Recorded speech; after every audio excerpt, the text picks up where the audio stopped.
જય સ્વામિનારાયણ મિત્રો.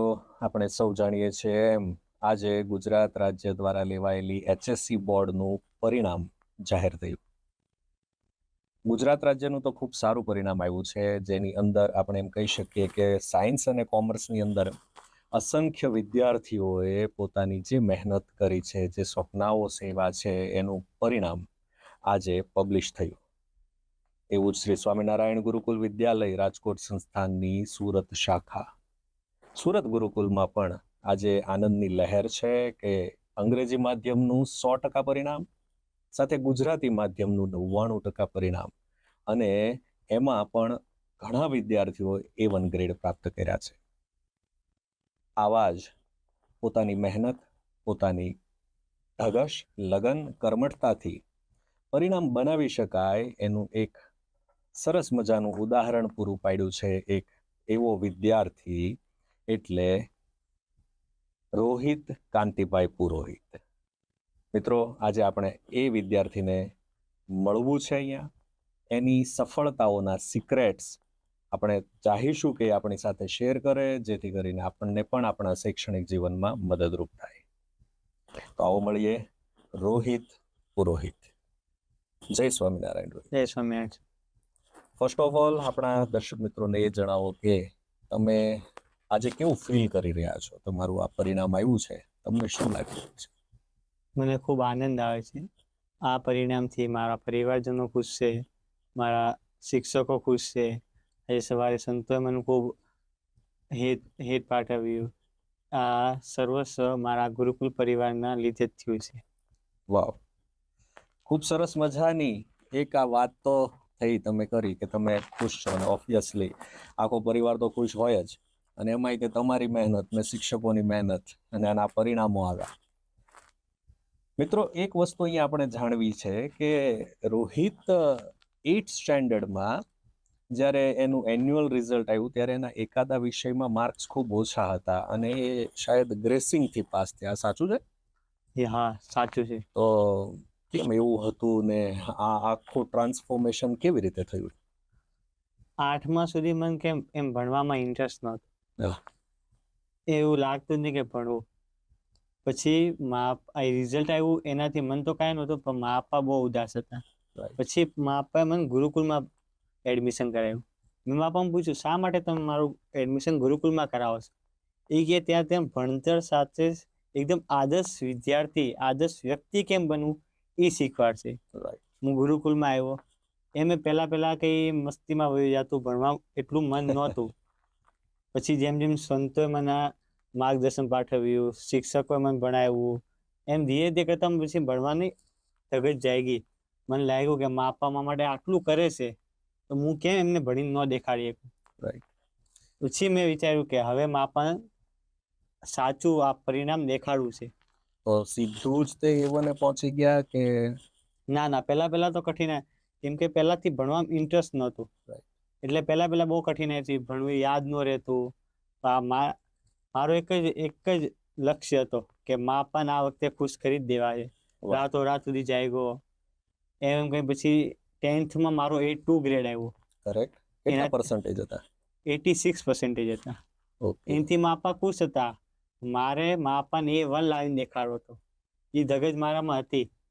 પછી 12મું આવ્યું. 12માં મેં આખું વર્ષ બહુ લગનથી મહેનત કરી, ને આ વખતે મેં 12માં A1 લાવીને મા પપ્પાને ખુશ કરી દીધું.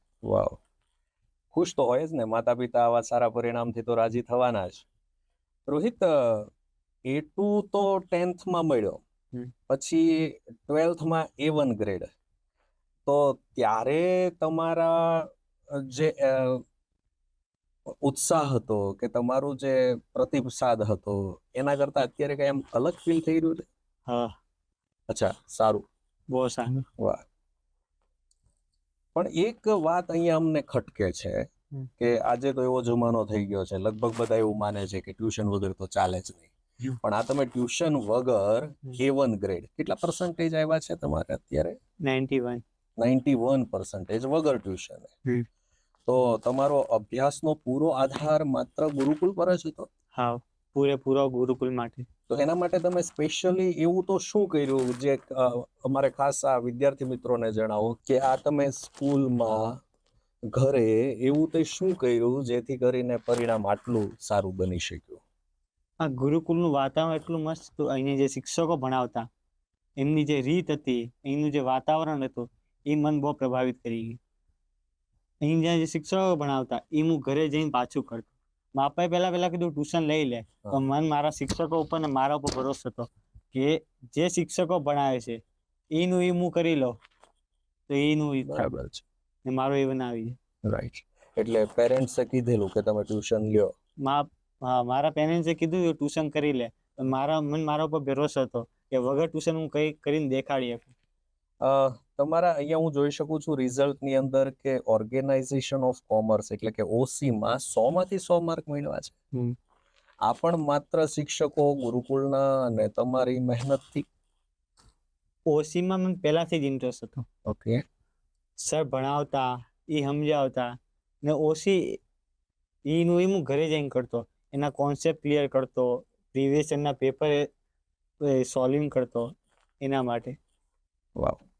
એટલે ખાસ કરીને સેલ્ફ સ્ટડી, ટીચર્સ ગાઈડન્સ અને પ્રેક્ટિસ આ જે છે એ વિદ્યાર્થીઓને શ્રેષ્ઠ બનાવી શકે. ગુડ. આમ તમારું જે દૈનિક અભ્યાસનું રૂટીન હતું કે તમારી લગભગ સવારની સ્કૂલ છે એટલે 5-5.5 કલાક તો સ્કૂલમાં જતી હોય, તો એ ટાઈમે તમે ક્લાસમાં કેવું ફોકસ કરતા અથવા તો સ્કૂલ પૂરી થયા પછી કેટલા કલાક અંદાજિત આપવા પડે શિક્ષણને? પહેલા તો સવારે ઉઠીને પહેલા પ્રાર્થના. મોટા સ્વામી કે પુરુષાર્થ પ્લસ પ્રાર્થના ઇઝ ઇક્વલ ટુ સફળતા. પહેલા સવારે ઉઠીને ભગવાનનું નામ લેવું, એમની પૂજા પાઠ કરવી, પછી સ્કૂલે આવવાનું. સ્કૂલે જ્યારે શિક્ષક ભણાવતા હોય તેમાં જ પૂરું મન લાગતું. પછી ઘરે આવી અડધી 1 કલાક આરામ કરીને જમીને પછી ભણવામાં ખરેખર તો 3 થી 4 કલાક પૂરા લગાડવા જ પડતા, તો જ થઈને ને એ જે દિવસે જે સરે કરાવ્યું હોય, શિક્ષકોએ ભણાવ્યું હોય, એને એ જ પૂરું કરી દેવાનું. Same day revision. વાહ, સરસ. તો સાંભળ્યું મિત્રો, સેમ ડે રિવિઝનનો આ મહત્વ હોય છે. આ ગુરુકુલ અને શિક્ષકો પ્રત્યે તમારે કઈ મેસેજ આપવો હોય ગુરુકુલ અને એના શિક્ષકો? હા, બિલકુલ. સાચે કહું, આ સ્કૂલ જેવી મને આજ સુધી ક્યાંય નથી મળી. હું 8મા ધોરણ સુધી 2-3 સ્કૂલ બદલી, પણ એમાં ખાલી ભણાવવા પૂરતો ભણાવતા, ભણાવીને પછી વયા જતા. આ સ્કૂલમાં કઈ અલગ છે. અહીંનું વાતાવરણ, અહીંના કલ્ચર, અહીંના શિક્ષકો, સંતો, એ બધાનું હાવ માઇન્ડસેટ, એમનું વાતાવરણ, એમનું બોલવાની રીત, એમનું માર્ગદર્શન એ હાવ અલગ છે. એ ખાલી ભણાવવા પૂરતું નહીં કે ભણાવીને પછી પૂરું, એ જીવનમાં આગળ વધવાનું માર્ગદર્શન આપતા કે હું કરું, કેવો વ્યક્તિ બનવું, હું કરી શકાય એવું. વાહ, ખૂબ સરસ વાત કરી તમે. એવા કોઈ મુદ્દાઓ અહીંયા કહો કે તમને આ તમારા આખા વર્ષ દરમિયાન પ્રેક્ટિસિંગમાં કે ક્લાસમાં ફોકસમાં કે ઘરે મહેનત કરવામાં ક્યાંક પડકારરૂપ લાગ્યો, ચેલેન્જિંગ સમથિંગ? એ તો સેલ્ફ સ્ટડી, મેઇન અકાઉન્ટ ને સ્ટેટ. કોઈ વિષય, કોઈ કોન્સેપ્ટ એવા હતા જે મેં સમજવામાં બહુ વાર લાગતી, જે એમ શિક્ષકો વગર ન કરીએ. એમ પછી ઘરે બહુ આખો દી પ્રયાસ કરવો પડતો, એનું એ વિચારવું પડતું. પછી એમાં મારા શિક્ષકો બહુ સહયોગ આપ્યો.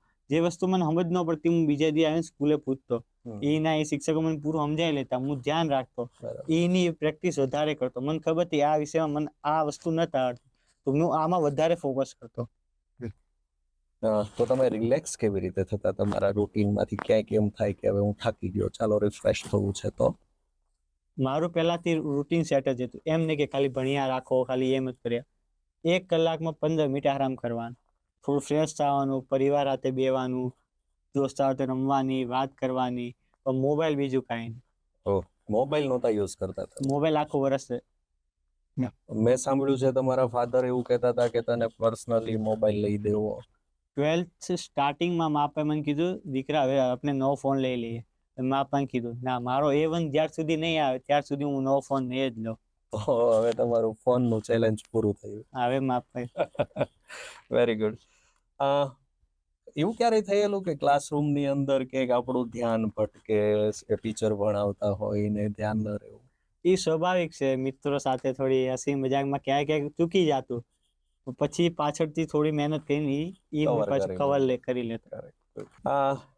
ઓસી તમે એકાઉન્ટમાં પણ 100 માંથી 100 એક્સપેક્ટ કરતા હતા અને ઓસીમાં તો 100 માંથી 100 આવી ગયા. તો સ્પેશિયલ એવી ટિપ્સ કે સબ્જેક્ટને આવી રીતે ભણ્યો હોય તો વધારે સારું. આમાં તો મેઇન કોન્સેપ્ટ ક્લિયરિટી, પ્રેક્ટિસ ને પેપર સોલ્વિંગ રાઈટ. ને કોઈ વસ્તુ ન આવડે તો એ શિક્ષકને વારે વારે પૂછવી. બસ.